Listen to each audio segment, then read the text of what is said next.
What is partnership? Partnership क्या है? तो हमने कहा sir partnership is relation between persons. Partnership जो है वो पर्सन्स के बीच में रिलेशन है। पूछा गया सर कैसा रिलेशन?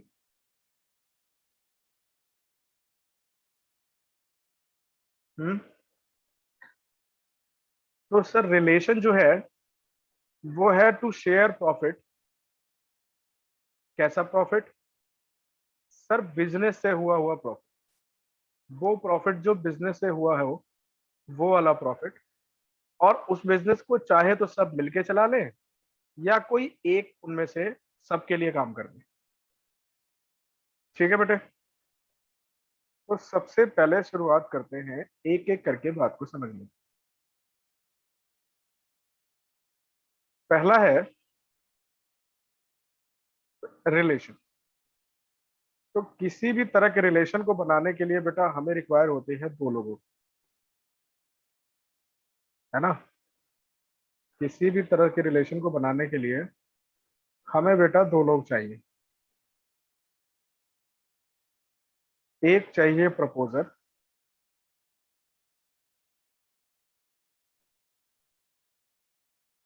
चलो प्रपोजर का नाम ही लिख देते हैं, मान लो राकेश। ये प्रपोजर हो गया। एक चाहिए बेटे मुझे प्रपोजी।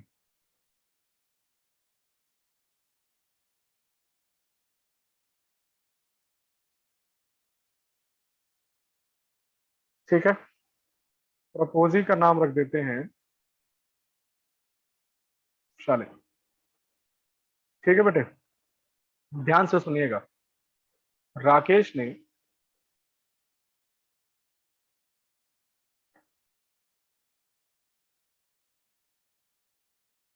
प्रपोज टू शालिनी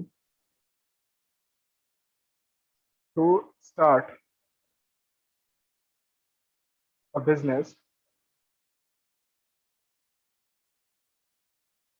ऑफ, हमारा पुराना बिजनेस है ना मोमोज वाला, ऑफ मोमोज इन शकरपुर।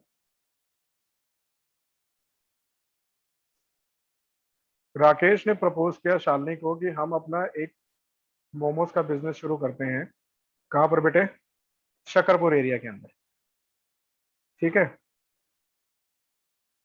तो इसमें राकेश हुआ प्रपोजर और शालिनी कौन हो गई? प्रपोज। इतनी बात क्लियर है बेटे? ध्यान से सुनिएगा। इस प्रपोजर पर शालिनी की एक्सेप्टेंस आएगी।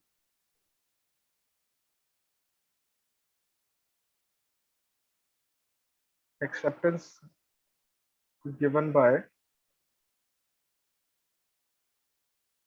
शालिनी। तो शालिनी ने जैसे एक्सेप्टेंस दे दी ना बेटे, इन दोनों के बीच में हो गया एग्रीमेंट।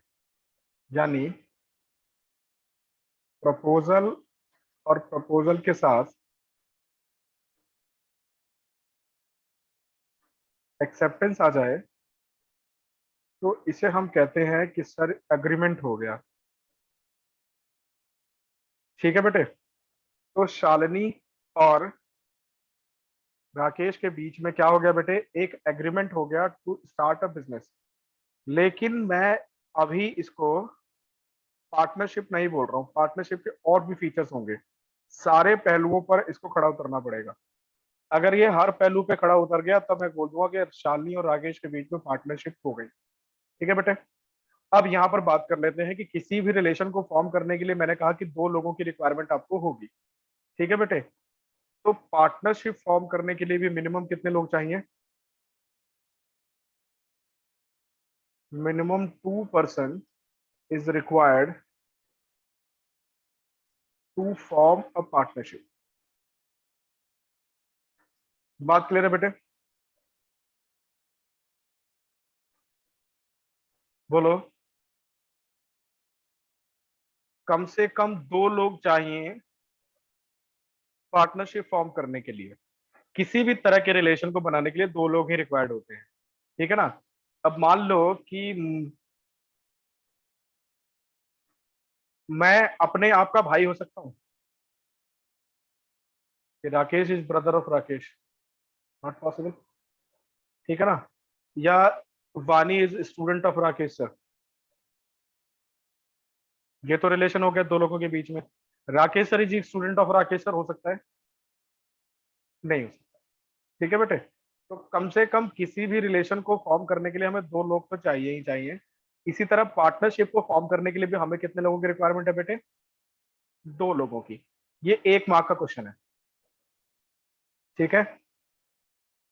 एक मार्क्स का क्वेश्चन सीख गए। क्या सीखा? कि सर किसी भी तरह के पार्टनरशिप को फॉर्म करने के लिए हमें कितने लोग चाहिए? दो। सर क्या कोई मैक्सिमम लिमिट भी है? हाँ बेटे, मैक्सिमम लिमिट भी है। वो देख लो कितनी है। As per companies act 2013,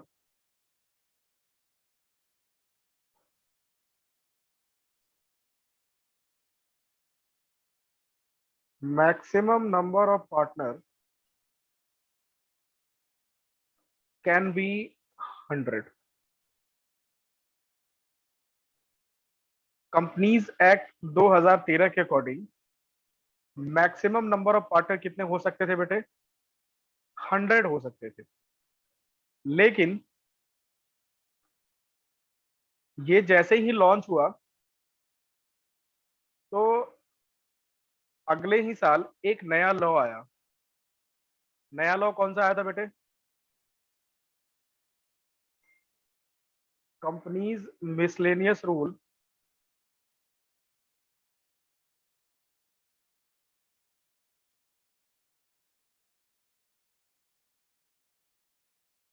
miscellaneous rule 2014।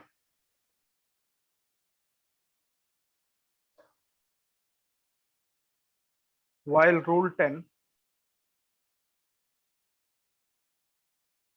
a partnership firm can have maximum 50 members या 50 पार्टनर्स। तो अब आपको एग्जाम में कितने लिख के आने बेटे? 50। किसके according? Companies miscellaneous rule 2014 vide rule 10, उसी में रूल 10 था ये। ठीक है, क्या बोला इसने? कि एक पार्टनरशिप फॉर्म के अंदर कम से कम मैक्सिमम कितने लोग हो सकते हैं बेटे? 50 लोग।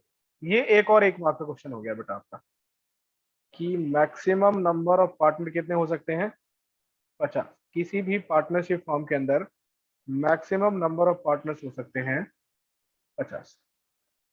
बोलो बात ठीक है? दो बातें क्लियर हो गई सबको? बोलो बेटे। यस चल सर। चल, यस।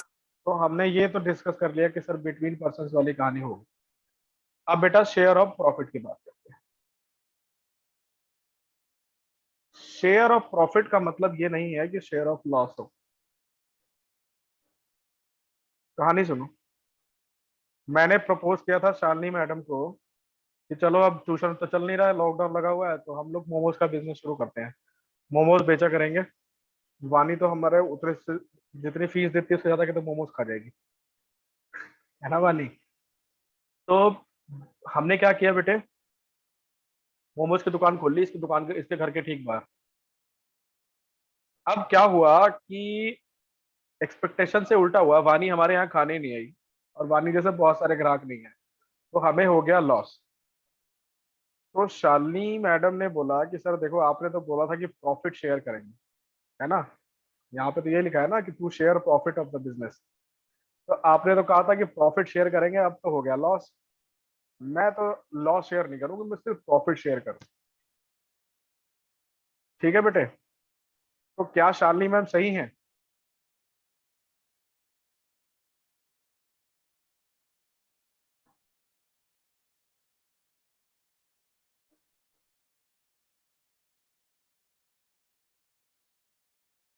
बोलो।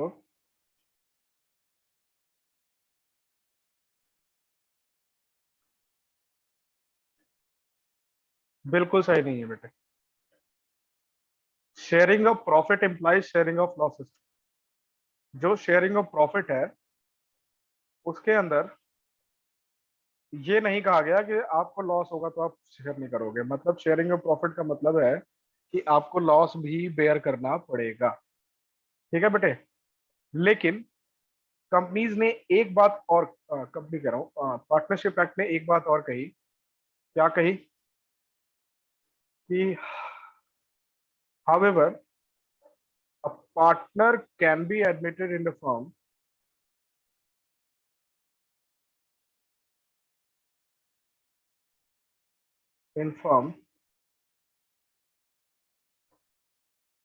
for share in profit only।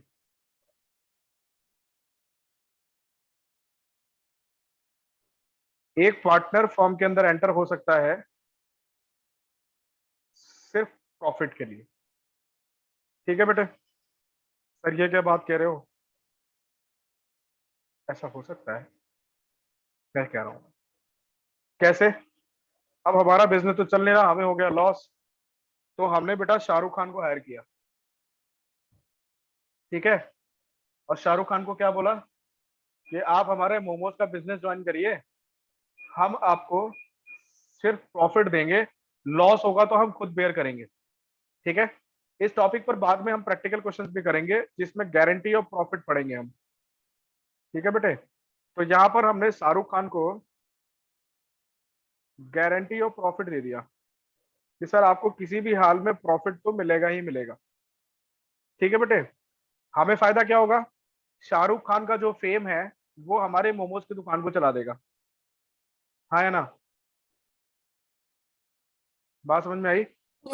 तो अगर कोई पार्टनर पहले से अग्रीड है कि भैया मैं शेयर इन प्रॉफिट ओनली आ रहा हूं, तो वो सिर्फ प्रॉफिट शेयर करेगा, लॉस शेयर नहीं करेगा। लेकिन अगर साइलेंट है तो sharing of profit implies sharing of losses too. मतलब आपको प्रॉफिट हो रहा है, बहुत अच्छी बात है, लॉस हो रहा है तो भी बेयर करना पड़ेगा, आप पीछे नहीं भाग सकते हो। ठीक है जी। दो बातें क्लियर हो गई। चलो। अब तीसरा है कि क्या कोई बच्चा पार्टनरशिप फॉर्म में एडमिट हो सकता है? बच्चा मतलब माइनर। कहना minor be a partner in form.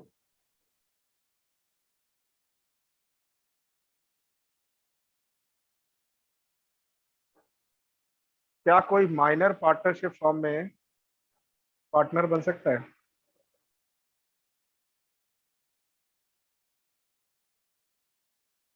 Tanisha कह रही है कि सर नहीं। हाँ जी बेटे। कोई भी पर्सन जो माइनर नहीं है एज पर मेजोरिटी एक्ट, मेजर नहीं है यानी कि माइनर है, तो वो एग्रीमेंट ही नहीं कर सकता, यानी कॉन्ट्रैक्ट ही नहीं कर सकता है। अगर वो कॉन्ट्रैक्ट ही नहीं कर सकता तो पार्टनरशिप फॉर्म में पार्टनर कैसे बन सकता है? लेकिन सर्टेन सरकमस्टांसेस के अंदर हम माइनर को पार्टनर बनाते हैं। ठीक है। कब बनाते हैं वो देखो। अब minor can be a partner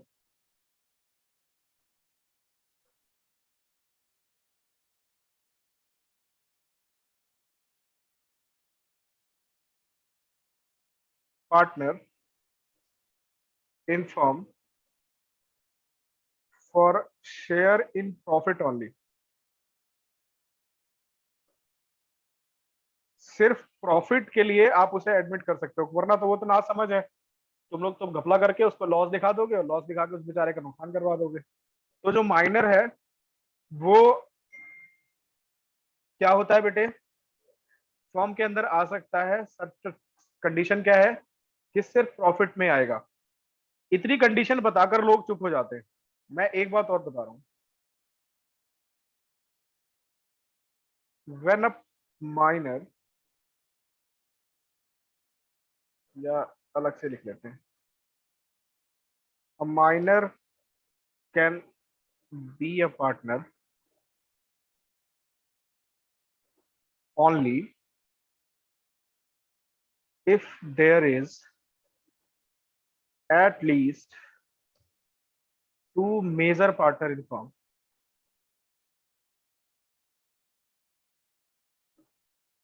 कम से कम 2 मेजर पार्टनर फॉर्म के अंदर होने चाहिए।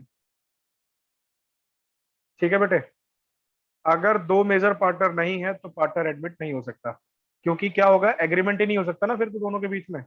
अब देखो, इन दोनों के बीच में एग्रीमेंट हो सकता है, क्योंकि दोनों जो हैं वो 18 प्लस के हैं, है ना। इंडियन मेजोरिटी एक्ट के अकॉर्डिंग आप माइनर कब तक रहते हैं, 18 साल के पहले पहले। जिस दिन 18वां केक काट लिया उस दिन से आप क्या हो गए बेटे, मेजर हो गए। आप अपने किए हुए एक्ट के लिए खुद लायबल होंगे, कोई और आपके एक्ट के लिए लायबल नहीं होगा। बात समझ में आई। जैसे बचपन में बच्चा गलती करता है ना तो माँ बाप को बुलाते हैं, जब कॉलेज जाते हो तो गलती करते हो तो खुद ही पिटते हो, कोई और बताने नहीं आता। समझ रहे हो, मतलब डीन भी बुलाएगा तो तुम्हें ही बुलाएगा, पेरेंट्स को नहीं बुलाएगा। क्यों बेटे, क्योंकि आप 18 के हो चुके हैं, आप अपने एक्ट के लिए खुद ही रिस्पॉन्सिबल हैं। बात समझ में आई। चलो, शेयर ऑफ प्रॉफिट भी क्लियर हो गया क्या। नेक्स्ट है बेटे बिजनेस। अब सिर्फ प्रॉफिट से बात नहीं पड़ेगी, बिजनेस की भी बात करते हैं कि बिजनेस भी होना चाहिए। और सिर्फ बात बिजनेस से नहीं बनेगी, it should be a legal business.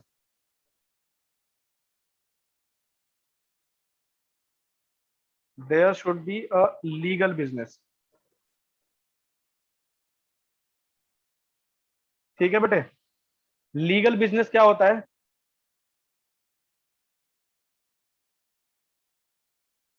बोलो। businesses are those business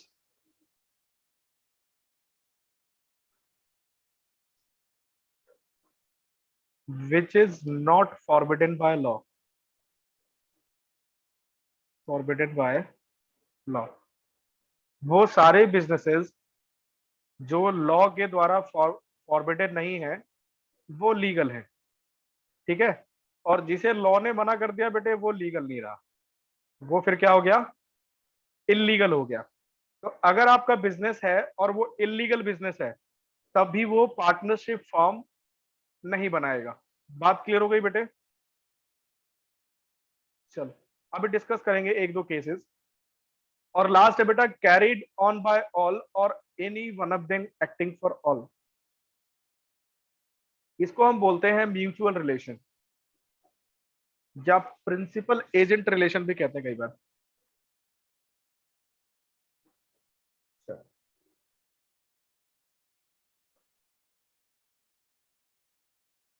अब ध्यान से सुनिएगा, दो पार्टनर्स है बेटे, और दोनों पार्टनर एक दूसरे के principal as well as agent होते हैं। All partners are principal. अच्छा, ये वाला प्रिंसिपल नहीं, मालिक वाला principal. All partners are principal as well as agent of other partners.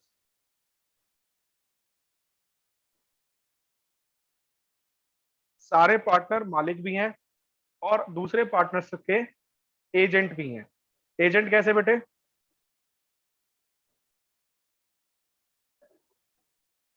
सुनिए जरा ध्यान से। मान लीजिए कि कोई पार्टनर है और वो आज आपके फॉर्म के अंदर उपस्थित नहीं है, या स्लीपिंग पार्टनर है। स्लीपिंग पार्टनर जानते हो क्या होता है, पहले में तो पढ़ा हुआ आपने। ऐसा पार्टनर जो पार्टनरशिप फॉर्म के अंदर पैसे तो लगाता है लेकिन डे टू डे एक्टिविटीज में इन्वॉल्व नहीं होता, मतलब बिजनेस एक्टिविटी में इन्वॉल्व नहीं होता।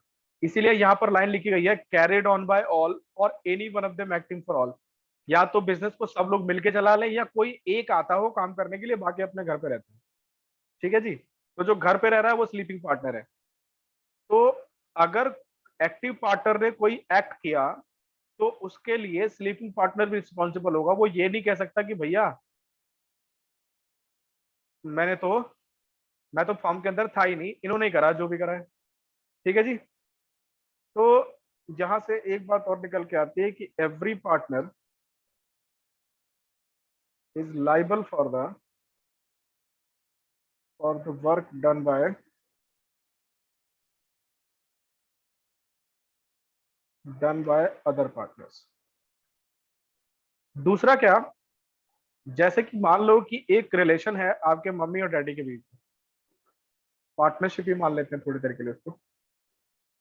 तो मम्मी गई हुई है नानी के यहाँ और मम्मी का कुरियर आया, तो क्या पापा लेने से इनकार कर देंगे? बोलो, नहीं करेंगे ना। इतनी हिम्मत तो पापा के अंदर होगी भी नहीं क्या। चलो, तो उन्होंने इनकार नहीं किया, उन्होंने वो कुरियर एक्सेप्ट कर लिया और सिग्नेचर कर दिया। किसके बिहाफ पे? मम्मी के बिहाफ पे। तो papa was working as agent of mummy, है ना बेटे।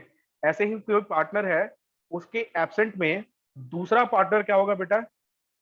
वो एजेंट बन जाएगा वो दूसरे वाले पार्टनर का। समझ गए? पहले वाले पार्टनर का दूसरा पार्टनर एजेंट बन जाएगा और एजेंट की तरह काम करेगा। अब मान लो कि पापा गए हुए हैं ऑफिस और पापा का कुरियर आया घर पे, तो मम्मी एक्सेप्ट करने से मना कर देंगी क्या? नहीं करेंगी। मम्मी के साथ भी वही कंडीशन लागू होती है कि वो घर पे है तो प्रिंसिपल है, मतलब घर की मालकिन है, लेकिन एज एजेंट ऑफ पापा भी काम कर रही है। ठीक है ना। तो जो बिजनेस के अंदर अवेलेबल है वो प्रिंसिपल है, मालिक तो तुम हो ही, साथ साथ आप दूसरे पार्टनर के एजेंट भी हो। दोनों बातें क्लियर होंगी बेटे?